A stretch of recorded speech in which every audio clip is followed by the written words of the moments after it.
안녕하세요, 김호준입니다.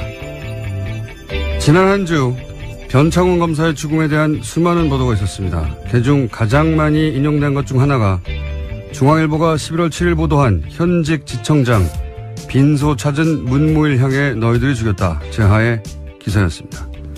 이 현직은 박모 지청장이라는 이야기도 파다했죠. 그런데 CBS 취재에 따르면 그 보도는 사실이 아니었습니다. 오보로 밝혀진 후 중앙일보는 이 기사 제목을 지청장에서 지인으로 바꾸고 현직 지청장이 소리 질렀다 해서 빈소 한쪽에서 소리가 들렸다로 내용도 바꿉니다. 그런데 이거 조용히 한두 줄 바꾸면 그냥 끝나는 문제인가요? 이 기사가 단순히 누가 그런 말을 한 줄 알았더니 알고 보니 안 했더라 정도의 사실관계를 착각한 문제에 불과합니까? 이 기사는 거의 모든 일간지와 종편이 받아 검찰 내부 분위기 운운하면서 검찰의 무리한 수사라는 프레임의 주요 근거 중 하나가 됐고, 그리고 문무일 윤석열을 공격하던 핵심 소재가 됐던 기사 아닙니까? 이건 사실관계를 단순 착각한 게 아니라 적폐 수사에 제동을 걸 수도 있었던 중대한 오보죠. 그럼 여차 저차 해석을 했다는 해명을 해야 합니다. 일부러 수사에 제동을 걸려고 했던 게 아니라면 말이죠. 김원준 생각이었습니다.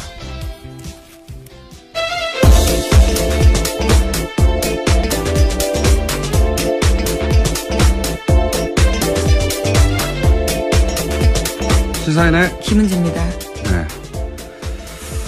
이 기사는 오보였다고 합니다. 예. 네, 문무일 총장도 사실이 아니다라고 밝힌 바 있는데요. 근데 이건 이제 오보는 사실 취재하다 보면 가끔 있는데, 예. 이건 단순한 사실관계 착각 이런 문제가 아닌 거죠. 예. 여기서부터 다는 아니어도 여기서부터 상당 정도 검찰 내부가 이렇다 하는 기사가 쏟아져 나오는 출발점 같은 기사거든요, 이게. 예.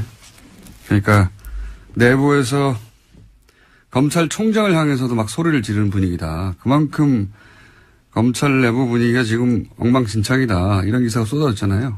과잉수사라며. 적폐수사 이런 식으로 하면 안 된다고. 근데 이제 나중에 며칠 있다가 조용히 누군가 소리를 질렀다. 알고 보니 뭐 유족 중 한 사람이다. 이런 식으로 기사 한두 줄 바꾸면 되는 게 아니죠. 예. 이거 따져봐야 된다고 봅니다. 계속해서 묻고. 아무도 안 묻기를 제가 물어봤습니다. 자, 첫 번째 뉴스는 뭔가요? 네, 이명박 전 대통령이 어제 바레인으로 출국했습니다. 이에 앞서 기자들과 만나서 자신의 입장을 밝혔는데요. 문재인 정부의 적폐청산 기조에 대해서 이것이 과연 개혁이냐, 감정풀이냐, 정치보복이냐 하는 의심이 들기 시작했다라고 말했습니다. 요거 한번 직접 들어보시겠습니다. 네, 안녕하세요. 야, 좀 꺼요. 눈이 부셔서 뭐 안 되겠어. 그러나 지나간 6개월 적폐청산의 명목으로 보면서 이것이 과연 개혁이냐, 감정풀이냐, 정치보복이냐 이런 의심이 들기 시작했습니다. 군의 조직이나 정보기관의 조직이 무차별적이고 불공정하게 다루어지는 것은 우리 안보를 더욱 위태롭게 만든다. 저는 이렇게 생각하고 있습니다. 네. 이거보다 길게 얘기했는데, 예. 네, 3분 넘게 이야기했습니다. 예. 어심이라고 하죠. 어심. 경상도 분이어서. 대통령의 마음인데, 어심. 근데, 저는 이 기자회견을 보고, 물론 카메라 플래시 그만 끄라고 했는데 기사는 아무도 끄지 않았어요, 계속. 네, 제가 그때 현장에 있었는데요. 굉장히 그런 이야기를 여러 차례 했습니다. 네. 카메라 플래시 좀 끄라는 이야기를 3차례 넘게 했던 걸로 기억합니다. 기자들 끌 리가 있나요, 그거를. 예. 근데 저는 이제 이 기자회견을 보면서, 제가 사실 며칠 전에 기자회견 안 할 거라고 했거든요. 예. 왜 그렇게 얘기를 했었냐면, 박근혜 정부 시절에 4대강 2년 차였거든요. 2년 차였던 걸 기억하는데. 4대강 감사하고 심각한 부실, 이런 분위기를 띄울 때가 있었어요. 그때 이제 MB가 한 음식점에서 측근들과 만나 가만히 있지 않겠다, 이런 말을 했다는 이야기가 나온 적이 있어요. 결국은 4대강 감사는 우리가 다 알듯이 흐지부지 됐는데 그때 아마도 최순실, 최태민 후보 시절부터 알고 있던 뭐 그런 내용에 대한 일종의 폭로 협박 아니었을까 이렇게 추정해 볼 수 있는데 올해도 9월인가요? 두세 달 전쯤부터 MB 쪽에서 노무현 정권 때 일을 우리가 알고 있다. 예. 가만히 있지 않겠다 이런 메시지 여러 번 나오잖아요. 예. 근데 이제 이런 얘기 쭉 하다가 박근혜 전 대통령 때는 그게 먹혀서 그게 넘어갔잖아요. 근데 직접 MB가 나서면 그러면 굉장히 강력한 경고, 협박이 되는 메시지가 나와야 되거든요. 근데 그런 카드가 있겠는가? 저는 없다고 봤기 때문에 없으면 나서지 않는 게 맞다. 없는데도 나서면 바보가 되는 거니까. 그래서 안 나설 거라고 그 정도 정치적 머리는 돌아갈 거라고 생각했는데 나섰어요? 근데 그 내용을 한 줄로 요약하면 자기를 건드리는 건 보복이라는 거죠. 예. 그리고 나라가 쇠퇴한다. 나라가 쇠퇴한다는 메시지. 나를 건드리는 건 보복이고 나라가 쇠퇴한다. 이게 내용의 전부인데 이거는 협박이 아니에요. 이건 읍소예요. 읍소. 예. 그리고 이동관 전 수석은 대통령은 댓글 공작을 모른다. 이렇게 했잖아요. 예, 관여한 바 그렇게 세세한 것까지 지시하지 않는다라는 취지의 이야기를 한 건데요. 그러면서 지금 문제가 된 댓글은 전체 0.9%에 불과하다라는 주장을 했습니다. 이동관 전 수석의 이야기도 잠깐 들어보시겠습니다. 세상에 어떤 정부가 그런 댓글을 달라고 지시를 하겠습니다. 그리고 대통령이 그렇게 대한민국 대통령이 한가한 자리가 아닙니다. 이명박 정부하고 박근혜 정부가 그랬죠. 질문이라면 저희가 답을 드리고. 근데 이거는 읍소도 아니에요. 이거는 법률적 방어거든요. 예. 근데 이렇게 읍소하고 법률 방어를 하는 말로 돌파할 수 있는 국민이 아니에요, 현재. 어제 발표된 한국사회여론연구소 조사 따르면 대통령 지지율이 한 80%였는데. 예, KSY 거. 예. 그렇죠. 근데 이거는 뭐 수치 있는 여론조사 기관마다 다르니까 중요한 거 같이 조사한 게 뭐냐면 그 긍정평가 요인이 뭐냐. 거기에 1, 2순위를 다투는 게 적폐청산이에요. 그러니까 이런 식의 말로 대처해서 넘어갈 수 있는 상황이 아니란 말이죠. 저는 이게 거꾸로 여론에 읍소하고 복수라는 프레임을 잡고 법률 방어밖에 할 수 있는 게 없다. 이런 걸 드러낸 회견이다. 그래서 안 했어야 하는 기자회견이에요. 제가 보기엔 이건. 오히려 이 기자회견이 포토라인에 서는 시점을 앞당겼다. 저는 그렇게 봅니다. 예. 뭐 대단한 게 있을 것처럼 했는데 아무 내용이 없어요. 예. 이거 하지 말았어야 하는 내용인데. 자, 했습니다. 했고 아무 내용이 없고 읍소와 법률 방어다. 그 외에 여러 얘기가 나왔죠. 예. 네, 또 기자들이 구체적인 질문도 했습니다. 댓글 사이버 사령부 정치 공작에 대해서 어떻게 생각하냐, 지시했냐라는 취지의 질문을 했는데요. 여기에 대해서는 이명박 전 대통령이 발끈했습니다. 상식에서 벗어난 질문을 하지 마라라고 하면서요. 네, 다스는 누구 것인가 물어봤어야 되는데 아무도 그 질문을 안 해요. 그런 질문이 나올 거만 미리 차단하는 거죠. 예, 아예 들어가 버렸는데요. 그래서 이동관 전 수석한테 제가 BBK 재수사 시작됐다라는 취지의 질문을 했습니다. 네. 그러자 검찰에서 할 이야기다라는 이야기를 하면서요. 말을 피했습니다. 일단 법률 방어예요. 예. 읍소와 법률 방어. 이런 메시지 정도를 왜 거기 굳이 나와서 했을까? 대통령이 직접 나온다는 거는 마지막이잖아요. 더 이상 나올 사람이 없지 않습니까? 뒤에. 그럼 뭔가 잊혀지지 않을 강력한 메시지나 협박이 나와야 되는데 없어요. 카드가 없다. 예. 카드가 없다. 이걸 왜 했지? 저는 그런 생각이 드는 기자회견이었습니다. 본인들의 말이 먹힐 거라고 생각한 것 같은데. 자, 그 외에 관련 기사들이 몇 가지 더 있더라고요. 내가 왜 댓글을 공작을 지시했겠냐. 박근혜 전 대통령을 내가 왜 돕겠냐. 네, 채널A 보도인데요. 출국 직전에 모여서 그러한 이야기들을 했다라고 합니다. 측근들과 함께요. 왜 돕느냐. 그러면 문재인 후보를 돕습니까? 문재인 후보가 당선되면은 2012년에 적폐청산이 시작됐겠죠. 예. 이 답변들도 되게 옹색해요. 자, 다음 뉴스는요. 네, 또 어제 SBS가 관련된 보도를 하나 더 했는데요. 군 사이버사령부가 19대 총선 당시에 여론조사를 위한 단계별 대응을 준비했고 D-Day를 2012년 총선 당일로 잡았다라고 합니다. 이것은 사이버사 문건에 나타난 내용인데요. 검찰은 이명박 전 대통령이 2012년 총선에 개입한 것을 보고 판단하고 있습니다. 자, 군에서 하다 보니까, 단계별 작전을 세웠네요. 그리고 나서 총선 당일날, 사이버 사령부의 댓글 공작이 피크에 오르도록 계획을 세웠다. 그런 내용이 나온 것이고요. 이거 외에도 댓글 공작에 관련된 건 너무 많이 나왔고, 김관진, 전 국방부 장관 시절에 있었던 얘기니까, 이명박 전 대통령이 시켜서 했다고 말도 해버렸죠.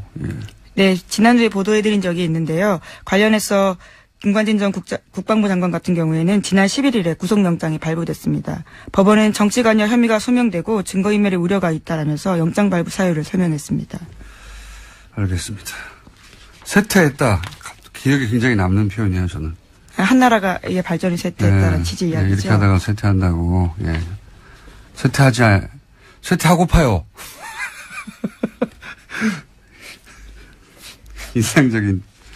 개인적으로 인상적인 단어 선택에서 쇠퇴한다. 우리가 읽은 민주화, 경제화 성과까지도 어제 이야기했었습니다. 나라가 쇠퇴한다고. 앞으로 이제 관련 이야기 많이 나올 테니까 이건 그 정도로만 하고요. 그리고 잠시 후에 또 관련 인터뷰도 할 테니까. 다음 뉴스는 뭐가 있습니까? 네, 국가정보원이 2013년에 박원순 서울시장 제안 문건 때도 검찰 수사를 방해했다라는 오늘 아침 한겨레신문 보도가 있습니다. 그러니까 대선 댓글 개입 사건을 방해했던 것과 닮은 꼴이다라는 건데요. 국정원은 당시에 상당 부분 사실들을 다 부인했습니다. 검찰은 이를 바탕으로 당시 고발된 사건을 혐의 없음 처분했습니다. 이게 간단하게 얘기하면 박원순 문건이 공개됐어요. 박원순 문건이 공개됐는데 그러니까 이제 당연히 그 당에서 고발을 했겠죠. 그랬더니 네, 민주당에서 고발했습니다. 검찰이 국정원에 사실조회를 요청합니다. 이거 당신들 작성한 거 맞아요? 그랬더니 국정원이 우리 것도 아니고 내용도 사실도 다르다. 이렇게 거짓말을 하죠. 그랬더니 검찰이 그래요? 하고 각하시켜버립니다. 혐의가 없다라고 했다는 건데요. 아니구나. 그리고 각하시켜버리는 거죠. 이게 이제 4년입니까? 5년 지나고 나서 국정원이 작성했다는 게 드러난 거죠. 국정원 관련 사건은 말이죠. 국정원은 증거인멸, 거짓 증언의 끝판왕, 대왕초예요. 국정원 관련자들 수사는 저는 구속수사를 기본으로 해야 한다고 봅니다. 네, 그래서 최근에 검찰이 거짓 대응 시나리오를 담은 해당 보고서를 확보했다라고 합니다. 어떻게 대응할 건지 국정원 내부 문건이 이번에 나온 건데. 근데 이제 이게 너무 웃기지 않습니까? 국정원이 지금 곤혹스러워 할 만한 문건이 나왔는데 그 문건 관련해서 고발이 있자 검찰이 국정원에 이거 당신들이 한 게 맞아? 라고 했더니 국정원이 아니야 했더니 그렇구나 하고 각하. 이런 식으로 돌아가고 있었다는 거죠. 자, 웃기는 나라였습니다. 다음 뉴스는요? 네, 도널드 트럼프 미국 대통령과 시진핑 중국 국가주석이 지난 9일 베이징에서 정상회담 열었습니다. 이후에 나온 미국 쪽 언론 발표문을 보면요. 대화를 통한 한반도 핵 문제 해결 노력이라는 문구가 있습니다. 북한과의 대화 필요성에 대해서 양국 정상이 일정 부분 공감대를 형성했다라는 풀이가 나옵니다.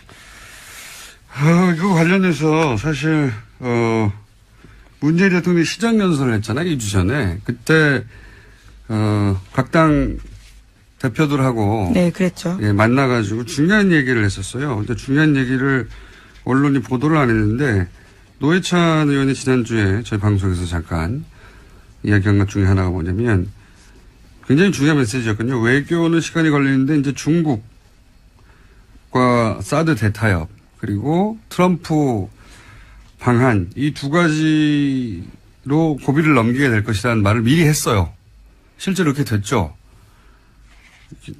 제가 보기에는 지난 6개월간 문재인 정부의 성과 중 가장 중요한 성과인 것 같은데,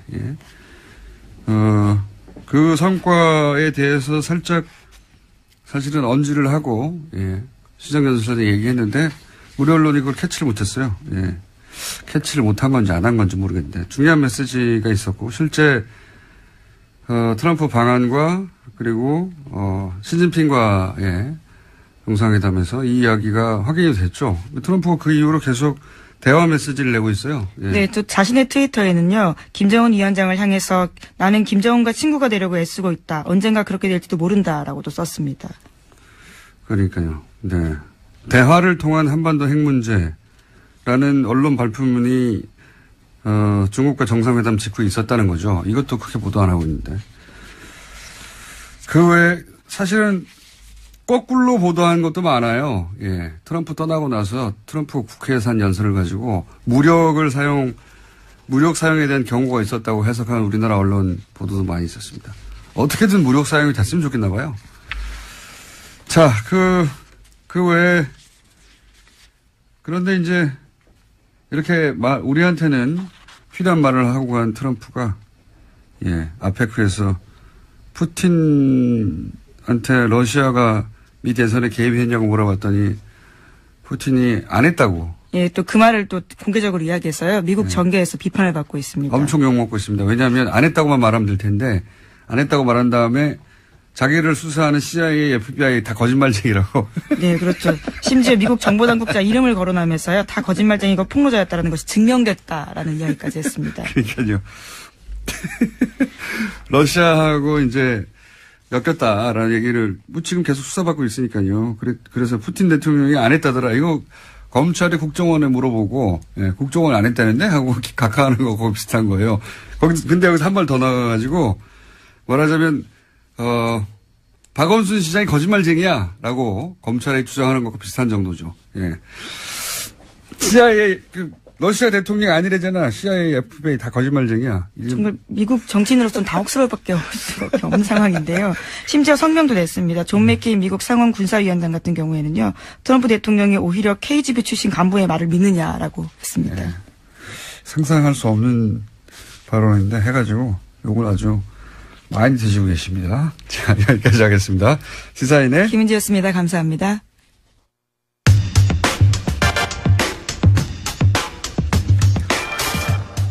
어제 공항에서의 이명박 전 대통령 메시지 한번 짚어보겠습니다. 더불어민주당 적폐청산위원장 박범계 최고위원 연결됐습니다. 안녕하십니까? 네, 안녕하세요. 네, 어제 공항 메시지 들으셨죠? 직접? 예, 들었습니다. 네, 간단하게 총평해 주시면요. 글쎄 이제 정치보복, 감정풀이, 자유한국당이 지난 몇 달 동안 일관되게 해왔던 얘기들하고 똑같은 그런 괴를 같이 하는 그런 얘기인데요.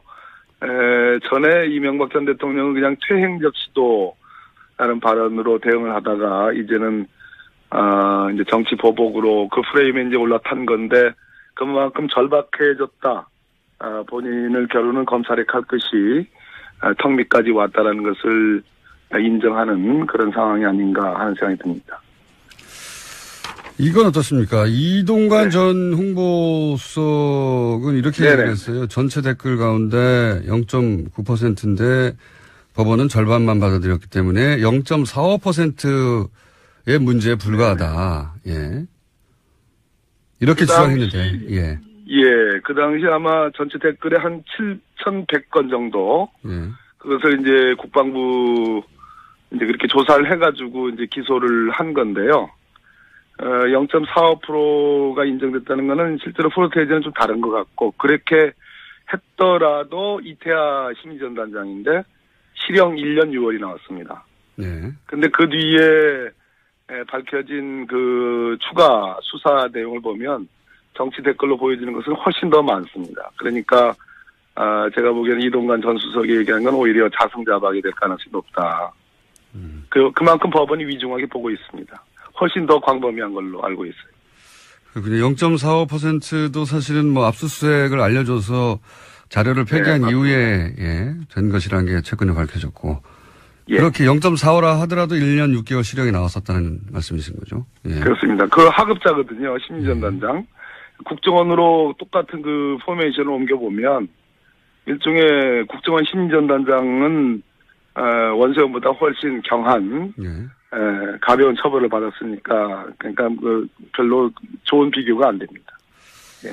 알겠습니다. 자, 그런데 이번에 이제 김관진 전 국방부 장관이 네. 이 사이버 사령부의 댓글 활동을 대통령에게 보고를 하고 지시도 받았다. 이런 진술을 했습니다. 그렇습니다. 예. 그런데 지금 그 소장에는 이 부분 구속영장에는 이 부분은 포함되지 않았다고 해요. 그게 이유가 뭘까요? 이명박. 예. 이명박 전 대통령이 포함되지 않았다고 하는데. 그래서 뭐 검찰 입장에서는 패를 지금 소환 계획이나 소환 일정이 잡혀지지도 않았는데 패를 이렇게 빨리 일찍 보여줄 필요가 없을 것으로 보여지고요. 현재 그 김관진 전 장관이 아마 검찰에 들어가서 본인의 범행을 부인하지 않았겠습니까? 예. 그런데 지금 김관진 장관의 지시를 받았다, 보고했다 이런 진술이 나올 수밖에 없는 상황. 즉 가장 중요한 두 가지 문건이 있는데요. 그것은 지난 2012년 총선 직전 3월 10일, 12일 그 두 날에 걸쳐서 작성된 사이버 사령부 관련 BH 협조 회의 결과라는 이런 문건이 하나 있고요. 또 하나는 총력 대응 작전 체제 전환. 이 두 가지 문건인데 이 문건이 곧 청와대와 사이버사 간에 회의한 그런 내용들입니다. 그리고 총선을 직접적으로 겨냥한 그런 취지로 읽힐 수밖에 없는 문건이기 때문에 이런 문건을 가지고 김관진 전 장관을 아마 검사가 직접 추궁을 했을 거고요. 그러니까 이제 이명박 전 대통령에 대한 지시 보고 발언이 나왔는데 문제는 정치 댓글인 것을 알았느냐 몰랐느냐 이런 상황이 가장 문제되지 않겠습니까? 예. 그런데 어제 이동관 전 수석은 정치 댓글 아까 좀 지적하신 것처럼 몰랐다 혹은 별거 아니다 아주 극소수에 불과하다 이렇게 주장을 하고 있지만 대통령은 지시하지 않았다는 말도 했습니다. 예. 그렇습니다. 대통령이 그렇게 한가한 사람이 아니라고. 예. 첫째, 제가 한번 몇 가지 좀 지적을 드리면요. 첫째, 이 문건의 작성 시점이 3월 10일, 3월 12일로 보여지면 총선을 한 달 남겨놓은 상태에서 작성됐다는 점. 4월 11일이 총선이었으니까요. 그렇습니다. 예. 두 번째는 당시를 기준으로 해서 특별히 만약 이명박 전 대통령이나 그쪽에서 얘기하는 것처럼 대북 안보 수요가 특별히 더 요구되는 그러한 상황이 있지 않았다는 점. 또 하나는 기재부가 그 군무원 인원을 증원하는데 반대를 했다는 점입니다. 만약에 대북 심리전과 관련해서 아주 특별한 수요가 있었다면 기재부가 그걸 반대할 리가 있지 않죠. 기재부의 반대가 있었음에도 불구하고 이명박 전 대통령이 두 번씩이나 지시를 하면서 누른 거죠. 또 하나는 굉장히 중요한 얘기인데 그 대응작전 결과를 청와대가 직접 보고 요구를 했고 그것은 보안을 위해서 대면 보고를 하라. 대면 보고만 가능하다. 이 지시를 내린 겁니다. 만약에 이것이 군 안보상의 대북 심리전과 관련된 그런 거라면 이걸 대면 보고 특별한 보안 요구를 요구해서 그냥 대면으로만 보고 요구할 이유가 없는 거죠. 그렇기 때문에 제가 보기에는 김관진 전 장관의 어떤 처지나 이명박 전 대통령의 처지나 특별히 다를 바가 없습니다. 그러면 이 사이버 사령부 댓글 관련해서는 요건으로 이명박 전 대통령이 소환될 가능성 혹은 시기는 어떻게 보십니까? 그 문제는 또 다른 문제인데요. 그러니까 법률적으로만 놓고 보면 김관진 전 장관도 당초 이게 무슨 국방부 장관이 지시해가지고 회의를 열어가지고 이게 결재되고 이런 사안이 아니고 청와대가 직접 사이버사 이런 작전을 수행했던 여론작전, 공작을 수행했던 그 사이버사하고 직접 회의를 했고 그 결과가 장관에게 보고되고 결재된 거거든요. 근데 그 장관이 지금 서울중앙지법에 의해서 영장이 발부돼서 구속이 됐단 말입니다. 그렇다면 김관진 전 장관은 오히려 사이드에 해당하고요. 오히려 이 작전의 주체는 오히려 청와대로 지금 보여지거든요. 여러 문건이나 상황 자체가. 그렇다면 이명박 전 대통령을 충분히 입건할 수 있는 상황까지는 와 있다고 보여지고요. 지금 질문하신 것처럼 그럼 도대체 언제냐? 그 문제는 조금 다른 문제로 보여집니다. 다른 문제라는 거는 전직 대통령인 여러 가지 만큼 여러 가지 고려를 좀 해야 되는 그런 상황이 아닌가.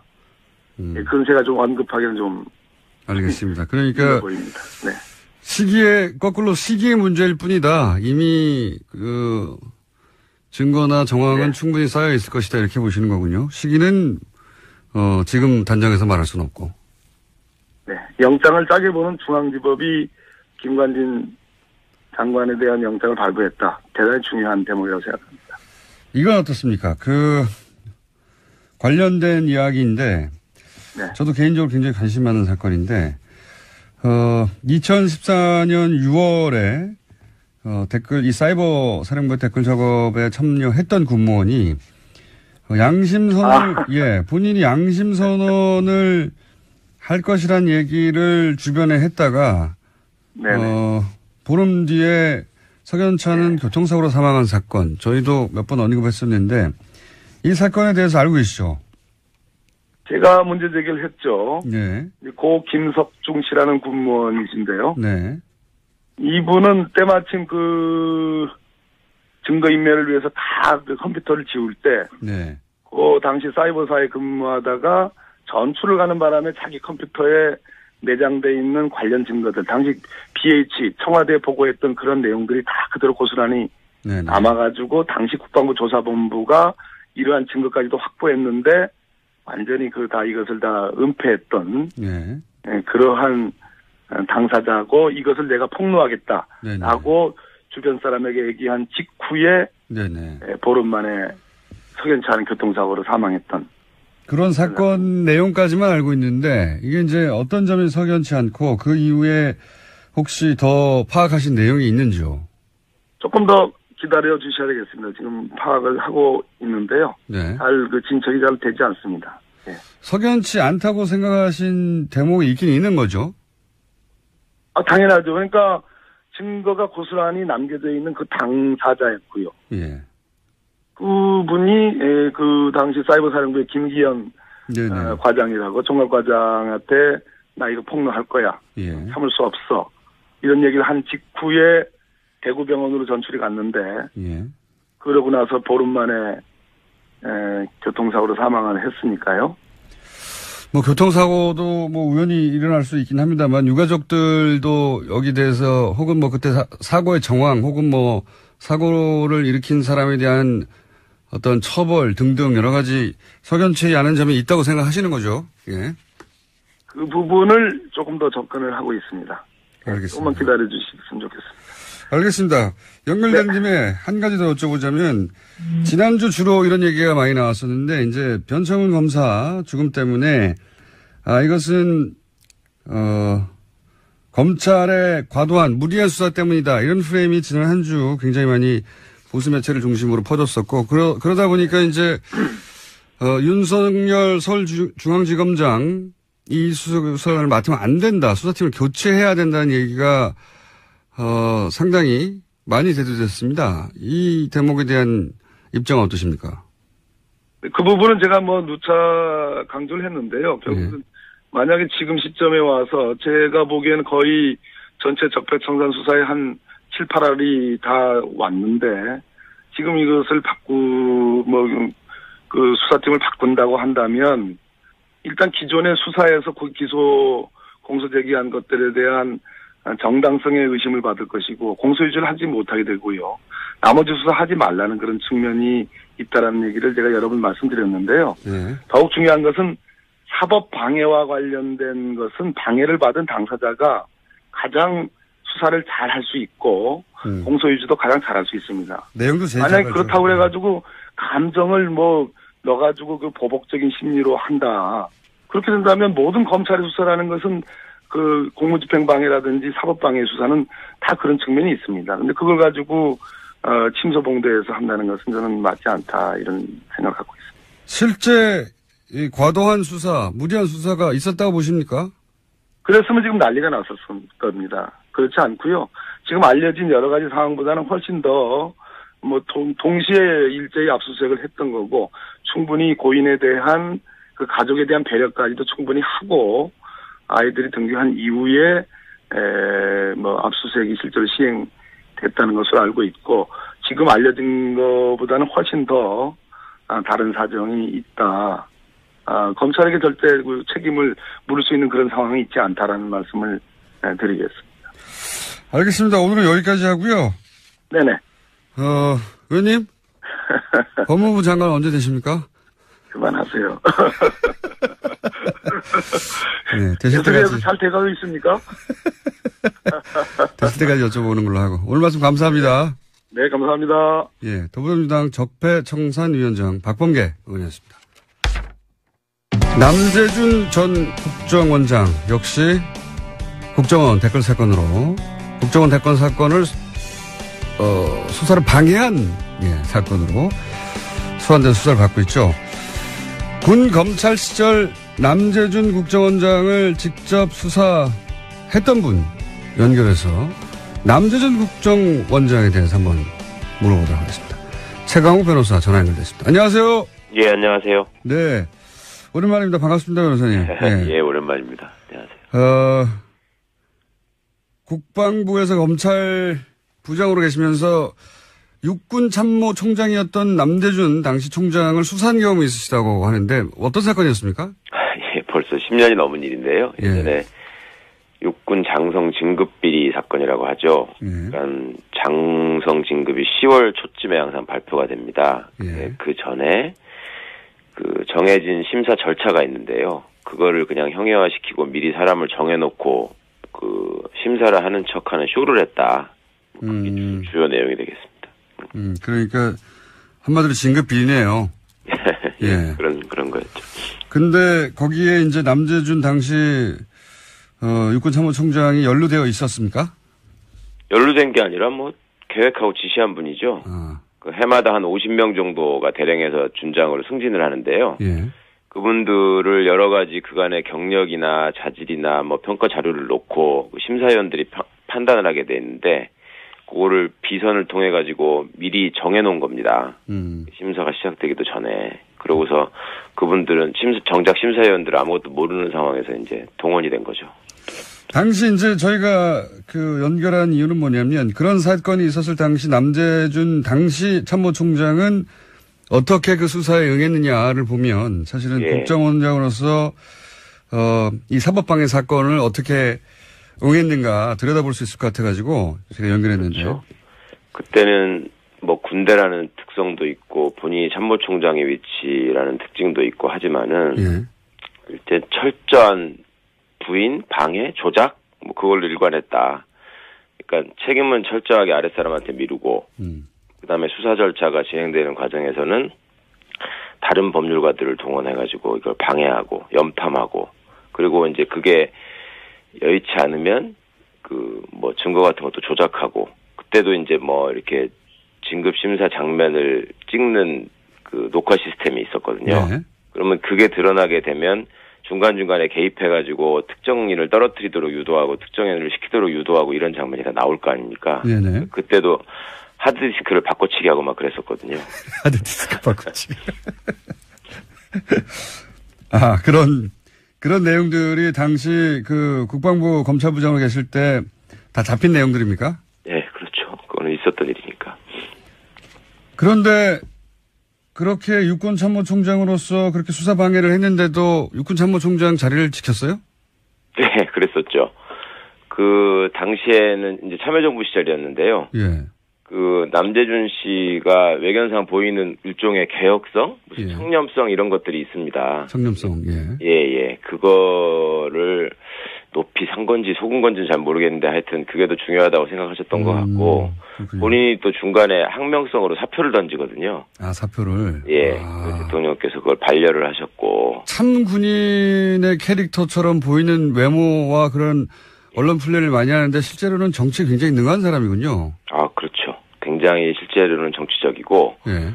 그 군대라는 데가 이제 폐쇄돼 있다 보니까 정보 같은 게 외부에 차단되지 않습니까? 그렇죠. 예. 네, 이분은 특정 성향의 정보를 아주 집중적으로 섭렵을 하시고 그다음에 그거에 따른 확증 편향을 계속 키워가시는 반면에 다른 쪽으로는 참모총장으로서 어떤 줄을 잡아야지 또 어떻게 행동해야지 자리를 지킬 수 있나 굉장히 열심히 그 정보를 탐지하신 걸로 알고 있습니다.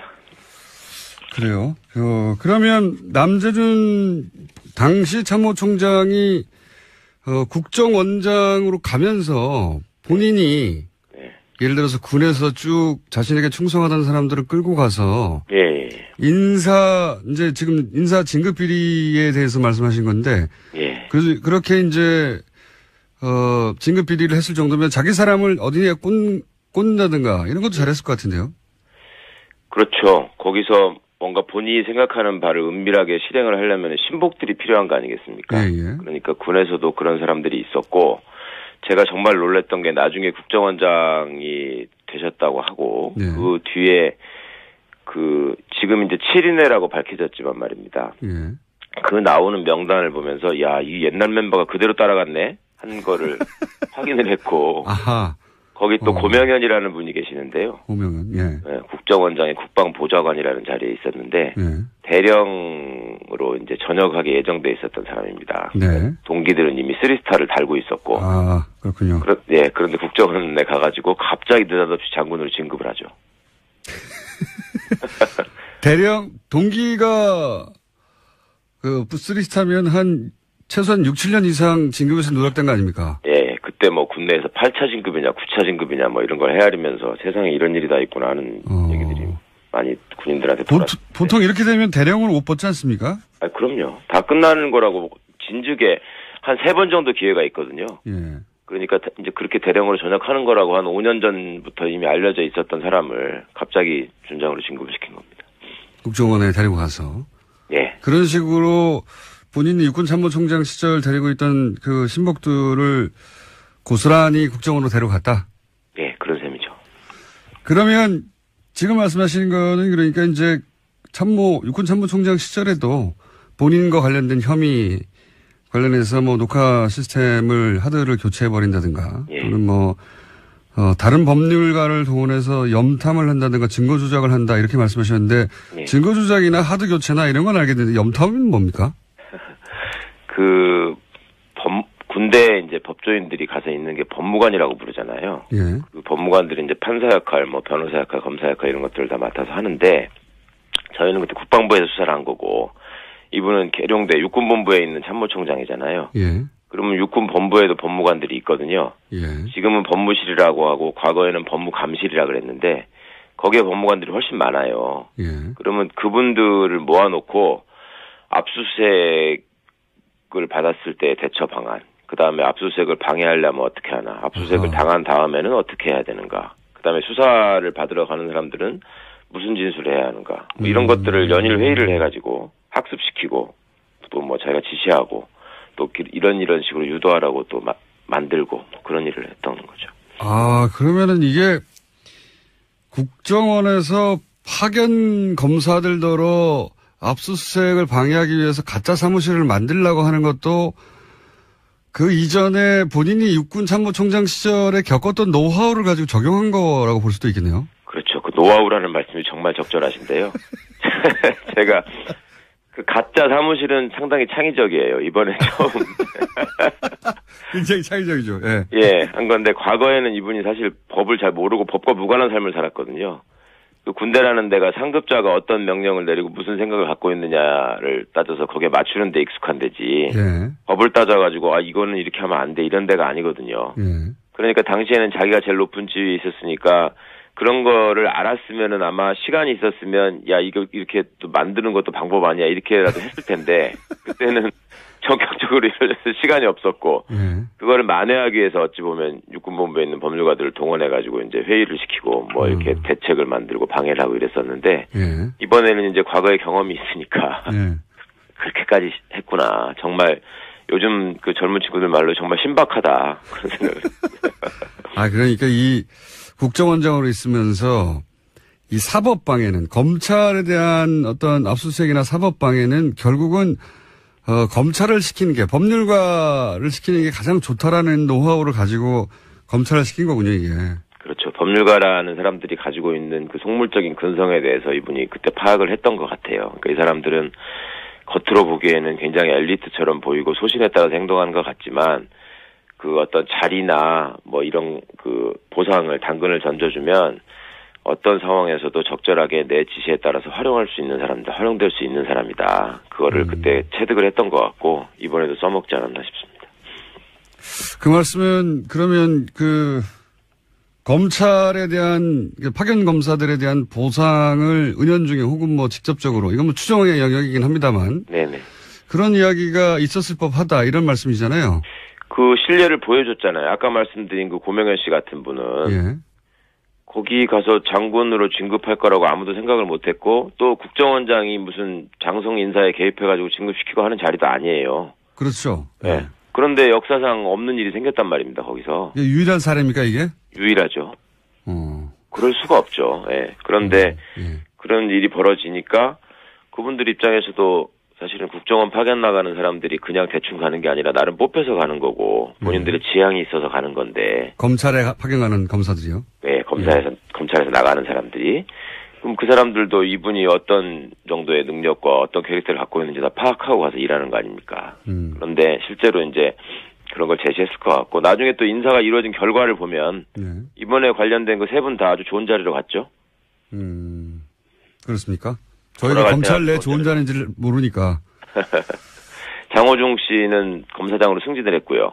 네, 그렇죠. 그게 그 동기들 중에서 별로 그렇게 선두자라고 솔직히 지목되지 않았던 분이거든요. 그런데 승진을 했고 안타깝게 떠난 변창훈 씨 같은 경우에는 공안기획관까지 됐고요.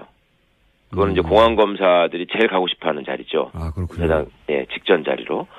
그 다음에 그 이재영 검사죠. 예. 거기는 최초로 네덜란드에 파견 나가는 검사가 되죠. 그 전에는 그런 자리가 없었는데. 네덜란드에 원래 검찰이 파견 나가기도 하나요? 안 그러고 그 이재영 검사가 만들었다니까요. 그 사람을 위해서 만들었는지 생기니까 얼른 차지했는지는 모르겠는데 예. 처음 간 겁니다. 예. 아, 그게 최초입니까? 네덜란드에 뭐 하러 가겠습니까? 아, 그 파견 검사들 그런 생각도 했겠습니다. 말씀대로면 국정원장이 안 되는 대령을 스테로도 만들 정도의 힘을 가지고 확실하게 보상해준다. 예. 그러니 우리도 이 수사방의 이름 창기적인 신박한 가짜 사무실 방식으로 확실하게 NLL이 아니죠. 댓글 수사 관련해서 성과를 내면 보상이 있을 것이다라는 은연중에 혹은 뭐 직접적인 언질을 예. 생각하시는 거죠? 예, 저는 그런 게 있었을 거라고 추측합니다. 그렇군요. 이제 일반적으로는 검찰이 자기 친정을 국정원에 파견 가가지고 이렇게 방해할 수가 있겠는가. 예. 그거는 전후사장 잘 모르고 국정원이 시키니까 어쩔 수 없이 했다. 네. 이렇게 이제 검찰도 당했다라고 주장하는 검찰 출신 의원분들이나 그런 얘기도 있지 않습니까? 예. 좀 다르게 보시는 거네요. 변호사님은. 그게 저는 도대체 그렇게 말씀하시면 안 된다고 생각합니다. 그러니까 전에 국정원 간첩 조작 사건이 있었을 때도 예. 국정원이 해온 대로 우리는 했을 뿐이지 뭐 잘못한 게 없다 이런 식으로 하면서 넘어갔잖아요. 예. 대충 가볍게 처벌하고. 그러니까 이거는 그렇게 말을 하려면 어디 가서 검사가 공익의 대표자라고 이렇게 항상 주장하면서 그 불만을 가진 쪽에서 볼 때는 나대는 현상이 있거든요. 그걸 하지 말아야죠. 공익의 대표자라는 사람들이 그러면 어떤 기관에 가서 어떤 사람이 오느냐에 따라서 그 사람이 어느 정도의 힘을 가지느냐에 따라서 고 시키는 대로 하고 심지어 검찰의 수사까지 방해하고 이런 일을 할 수 있겠습니까? 그러니까 공익의 대표자가 아니든지 아니면은 어디 가가지고 있으면서 그 조직의 논리와 특성에 적응하느라고 최대한의 능력을 발휘했기 때문에 어쩔 수 없이 그렇게 하는 거다라고 하든지 그렇게 얘기하는 게 솔직하지. 무슨 우리는 원래 해야 될 일을 했고 뭐 시키는 사람이 잘못일 뿐이지 우리는 성실하게 일했을 뿐이라고 말한다라고 하는 건 공직자로서 기본이 안 돼 있는 얘기라고 생각하고요. 그런 얘기로 그걸 변명해 줄 수는 없는 일이죠. 이거 국방부 검찰부장 출신이시라서 그런 건지 아니면 검찰 내부에 아시는 분들이 많아서 그런지 검찰 사정을 아주 잘 아시는데 혹시 이 변 검사 사망 사건을 위해서 검찰 내부에서 문무일 윤석열에 대한 원망이 크고 네. 과도한 수술하는 분위기가 많다는 보수 매체 보도가 많았었는데 실제로 아시기는 어떻습니까? 검찰 내부 분위기가.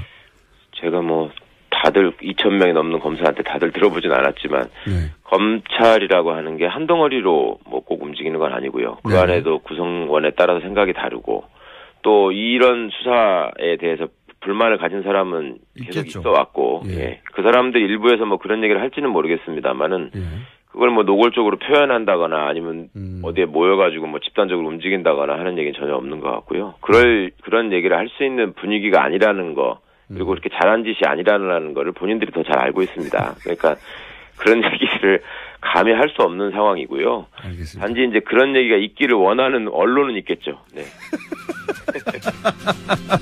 변호사님. 네. 가끔 저희 방송에 나와주십시오. 오늘 말씀 감사합니다. 네, 감사합니다. 네, 지금까지 최강욱 변호사였습니다.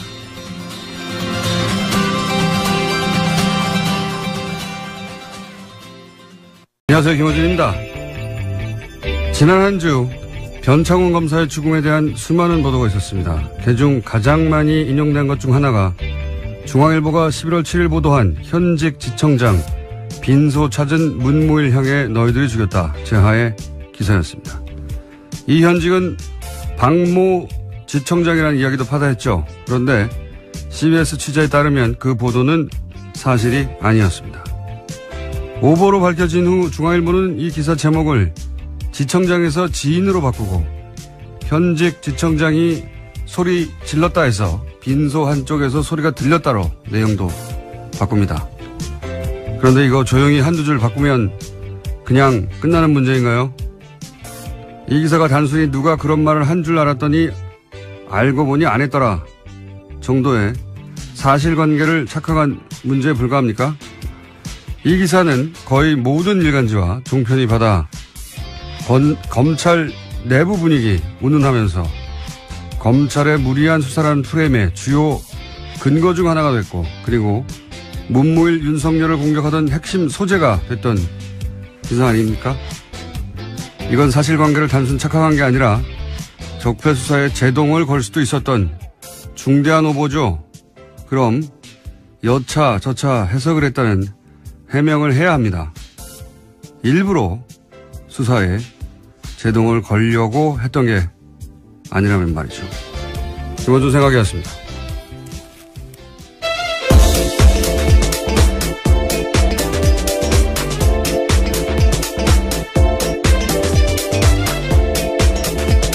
시사인의 김은지입니다. 네.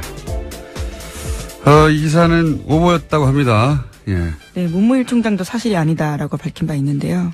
근데 이건 이제 오보는 사실 취재하다 보면 가끔 있는데, 예. 여러 얘기가 나왔죠. 예. 네, 또 기자들이 구체적인 질문도 했습니다. 댓글 사이버 사령부 정치 공작에 대해서 어떻게 생각하냐, 지시했냐라는 취지의 질문을 했는데요. 여기에 대해서는 이명박 전 대통령이 발끈했습니다. 상식에서 벗어난 질문을 하지 마라라고 하면서요. 네, 다스는 누구 것인가 물어봤어야 되는데 아무도 그 질문을 안 해요. 그런 질문이 나올 거만 미리 차단하는 거죠. 예, 아예 들어가 버렸는데요. 그래서 이동관 전 수석한테 제가 BBK 재수사 시작됐다라는 취지의 질문을 했습니다. 네. 그러자 검찰에서 할 이야기다라는 이야기를 하면서요. 말을 피했습니다. 다 법률 방어예요. 예. 법수와 법률 방어. 이런 메시지 정도를 왜 거기 굳이 나와서 했을까? 그 대통령이 직접 나온다는 거는 마지막이잖아요. 더 이상 나올 사람이 없지 않습니까? 뒤에. 그럼 뭔가 잊혀지지 않을 강력한 메시지나 협박이 나와야 되는데 없어요. 카드가 없다. 예. 카드가 없다. 이걸 왜 했지? 저는 그런 생각이 드는 기자회견이었습니다. 본인들의 말이 먹힐 거라고 생각한 것 같은데. 자, 그 외에 관련 기사들이 몇 가지 더 있더라고요. 내가 왜 댓글을 공작을 지시했겠냐. 박근혜 전 대통령을 내가 왜 돕겠냐. 네, 채널A 보도인데요. 출국 직전에 모여서 그러한 이야기들을 했다라고 합니다. 측근들과 함께요. 왜 돕느냐? 그러면 문재인 후보를 돕습니까? 문재인 후보가 당선되면은 2012년에 적폐청산이 시작됐겠죠. 예. 이 답변들도 되게 옹색해요. 자, 다음 뉴스는요? 네, 또 어제 SBS가 관련된 보도를 하나 더 했는데요. 군 사이버 사령부가 19대 총선 당시에 여론조사를 위한 단계별 대응을 준비했고 D-Day를 2012년 총선 당일로 잡았다라고 합니다. 이것은 사이버사 문건에 나타난 내용인데요. 검찰은 이명박 전 대통령이 2012년 총선에 개입한 것을 보고 판단하고 있습니다. 자, 군에서 하다 보니까 단계별 작전을 세웠네요. 그리고 나서 총선 당일날 사이버 사령부의 댓글 공작이 피크에 이건 단순한 사실관계 착각 이런 문제가 아닌 거죠. 여기서부터 다는 아니어도 여기서부터 상당 정도 검찰 내부가 이렇다 하는 기사가 쏟아져 나오는 출발점 같은 기사거든요. 이게. 예. 그러니까 내부에서 검찰총장을 향해서도 막 소리를 지르는 분위기다. 그만큼 검찰 내부 분위기가 지금 엉망진창이다. 이런 기사가 쏟아졌잖아요. 과잉수사라며. 적폐수사 이런 식으로 하면 안 된다고. 근데 이제 나중에 며칠 있다가 조용히 누군가 소리를 질렀다. 알고 보니 뭐 유족 중 한 사람이다. 이런 식으로 기사 한두 줄 바꾸면 되는 게 아니죠. 예. 이거 따져봐야 된다고 봅니다. 계속해서 묻고 아무도 안 묻기를 제가 물어봤습니다. 자, 첫 번째 뉴스는 뭔가요? 네, 이명박 전 대통령이 어제 바레인으로 출국했습니다. 이에 앞서 기자들과 만나서 자신의 입장을 밝혔는데요. 문재인 정부의 적폐청산 기조에 대해서 이것이 과연 개혁이냐, 감정풀이냐, 정치보복이냐 하는 의심이 들기 시작했다라고 말했습니다. 요거 한번 직접 들어보시겠습니다. 네, 안녕하세요. 나 좀 꺼요. 눈이 부셔서 뭐 안 되겠어. 그러나 지나간 6개월 적폐청산의 명목으로 보면서 이것이 과연 개혁이냐, 감정풀이냐, 정치적 보복이냐 이런 의심이 들기 시작했습니다.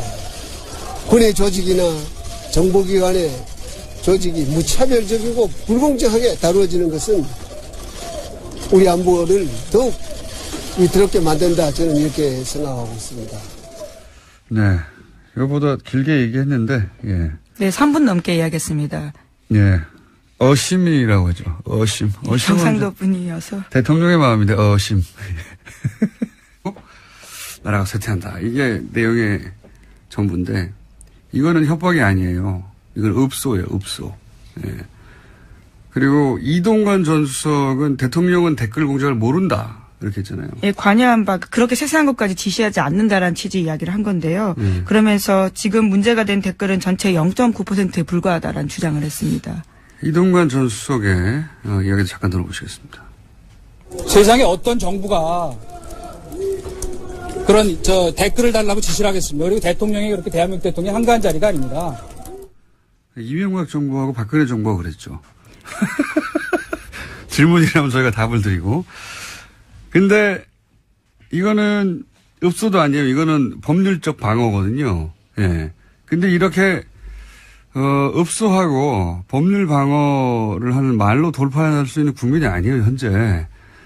어제 발표된 한국사회여론연구소 조사 따르면 대통령 지지율이 한 80%였는데. 예, KSOI 거. 예. 그렇죠. 근데 이거는 뭐 수치 있는 여론조사 기관마다 다르니까 중요한 거 같이 조사한 게 뭐냐면 그 긍정평가 요인이 뭐냐. 거기에 1, 2순위를 다투는 게 적폐청산이에요. 그러니까 이런 식의 말로 대처해서 넘어갈 수 있는 상황이 아니란 말이죠. 저는 이게 거꾸로 여론에 읍소하고 복수라는 프레임을 잡고 법률 방어밖에 할 수 있는 게 없다. 이런 걸 드러낸 회견이다. 그래서 안 했어야 하는 기자회견이에요. 제가 보기엔 이건. 오히려 이 기자회견이 포토라인에 서는 시점을 앞당겼다. 저는 그렇게 봅니다. 예. 뭐 대단한 게 있을 것처럼 했는데 아무 내용이 없어요. 예. 이거 하지 말았어야 하는 내용인데. 자, 했습니다. 했고 아무 내용이 없고 읍소와 법률 방어다. 그 외에 여러 말. 근데 저는 이 기자회견을 보고 물론 카메라 플래시 그만 끄라고 했는데 기사는 아무도 끄지 않았어요. 계속. 네, 제가 그때 현장에 있었는데요. 굉장히 그런 이야기를 여러 차례 했습니다. 네. 카메라 플래시 좀 끄라는 이야기를 3차례 넘게 했던 걸로 기억합니다.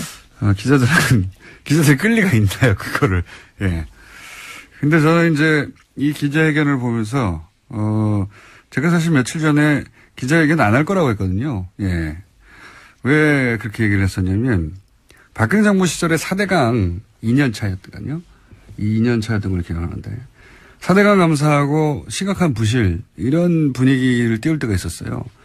그때 이제 MB가 한 음식점에서 측근들과 만나 가만히 있지 않겠다 이런 말을 했다는 이야기가 나온 적이 있어요. 결국은 4대강 감사는 우리가 다 알듯이 흐지부지 됐는데 그때 아마도 최순실, 최태민 후보 시절부터 알고 있던 뭐 그런 내용에 대한 일종의 폭로 협박 아니었을까 이렇게 추정해 볼 수 있는데 올해도 9월인가요? 두세 달 전쯤부터 MB 쪽에서 노무현 정권 때 일을 우리가 알고 있다. 예. 가만히 있지 않겠다 이런 메시지 여러 번 나오잖아요. 예. 근데 이제 이런 얘기 쭉 하다가 박근혜 전 대통령 때는 그게 먹혀서 그게 넘어갔잖아요. 근데 직접 MB가 나서면 그러면 굉장히 강력한 경고, 협박이 되는 메시지가 나와야 되거든요. 근데 그런 카드가 있겠는가? 저는 없다고 봤기 때문에 없으면 나서지 않는 게 맞다. 없는데도 나서면 바보가 되는 거니까. 그래서 안 나설 거라고 그 정도 정치적 머리는 돌아갈 거라고 생각했는데 나섰어요? 근데 그 내용을 한 줄로 요약하면 자기를 건드리는 건 보복이라는 거죠. 예. 그리고 나라가 쇠퇴한다. 나라가 쇠퇴한다는 메시지. 나를 건드리는 건 보복이고